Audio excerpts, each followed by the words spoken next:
Olá! Nesta nossa análise, nós vamos mergulhar fundo na crônica sagrada dos reis de Israel e de Judá.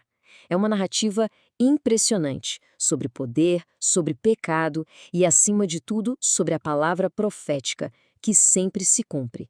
Vamos juntos, de forma cronológica, expositiva, pelos capítulos 15, 16 e 17 do primeiro livro de Reis. Pois bem, a nossa crônica começa em Judá, o Reino do Sul. E logo de início a gente percebe qual é a medida para o sucesso de um rei. Não é a riqueza nem o poder militar. É algo muito mais profundo, a condição do seu coração diante do Senhor, o Deus de Israel. E aqui a gente já tem um contraste fundamental. Primeiro, Abias, filho de Roboão. Ele assume o trono, mas o texto sagrado é direto ao ponto. Ele cometeu todos os pecados que o seu pai tinha cometido. Ou seja, o coração dele não era íntegro. Mas, em total contraste, vem o seu filho Asa. Ele reinou por 41 anos, e o testemunho sobre ele é notável. O coração dele foi totalmente dedicado ao Senhor. Veja bem, esse é o padrão divino. É por essa régua que os reis são julgados. E essa dedicação do rei Asa não foi só um sentimento, não. Ela se manifestou em ações bem decisivas. Ele literalmente limpou a terra da prostituição cultual, se desfez dos ídolos e, olha que ousadia, chegou a depor a própria avó, Maaca, por causa da idolatria dela. O texto até menciona que os altares idólatras nos lugares altos não foram tirados, mas a direção do reinado dele foi, sem dúvida, de reforma e de um retorno ao Senhor. Agora, a narrativa muda o foco. A gente sai do sul e vai para o norte, para o reino de Israel. E lá a semente do pecado que foi plantada por Jeroboão, o primeiro rei da nação dividida, continua dando seus frutos amargos. Isso acontece através do filho e sucessor dele, Nadab. O veredito sobre o reinado de Nadab é rápido e é condenatório. Não tem meio termo. Ele simplesmente deu continuidade à idolatria que o pai instituiu.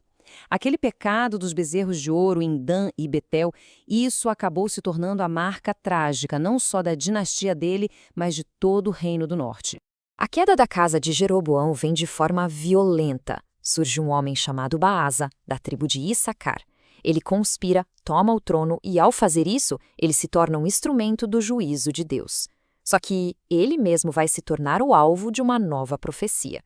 A palavra do Senhor, que vem através do profeta Jeú, é devastadora. Deus lembra a Baasa que foi ele quem permitiu sua ascensão ao poder, mas ao invés de ser diferente, ele imitou os pecados de Jeroboão. E com isso, ele selou o destino da própria casa. A justiça divina é imparcial, não é? O instrumento de juízo que não se alinha à vontade de Deus se torna ele mesmo um objeto de juízo. Depois da morte de Baasa, o que a gente vê é uma espiral de violência e instabilidade política. É impressionante. O Reino do Norte mergulha num ciclo de conspirações, assassinatos, guerra civil. Fica claro quais são as consequências de se afastar de Deus. E a velocidade da decadência é assustadora. Pense bem. Elá, filho de Baasa, reina só 2 anos e é assassinado pelo seu oficial, Zinri, enquanto estava bêbado. Zinri assume e seu reinado é o mais curto de todos, 7 dias, uma semana. O exército, claro, não aceita e proclama seu comandante, Onri, como rei. Isso leva a uma guerra civil contra outro pretendente ao trono, Tibni. Onri até vence, estabelece uma nova dinastia, mas a marca da instabilidade já estava impressa na nação. E aqui está o ponto central. No meio de todo esse caos político, a narrativa faz uma pausa. Para quê? Para nos lembrar de que existe um poder maior em ação. O massacre que Zinri promoveu não foi só um ato de ambição política, não. Foi o cumprimento exato da palavra profética de Jeú contra a casa de Baasa. A história humana, mesmo com toda a sua brutalidade, se desenrola sobre o olhar soberano de Deus. Bom, a dinastia de Onri consegue consolidar o poder em Israel. Ele até constrói uma nova capital, Samaria. No entanto, a avaliação espiritual dele é terrível. Pecou mais do que todos os que reinaram antes dele. E de Onri surge um filho que vai levar Israel ao ponto mais baixo de sua história espiritual, Acabe. Acabe não se contentou em apenas continuar com o pecado de Jeroboão. O texto diz que ele achou isso de pouca importância.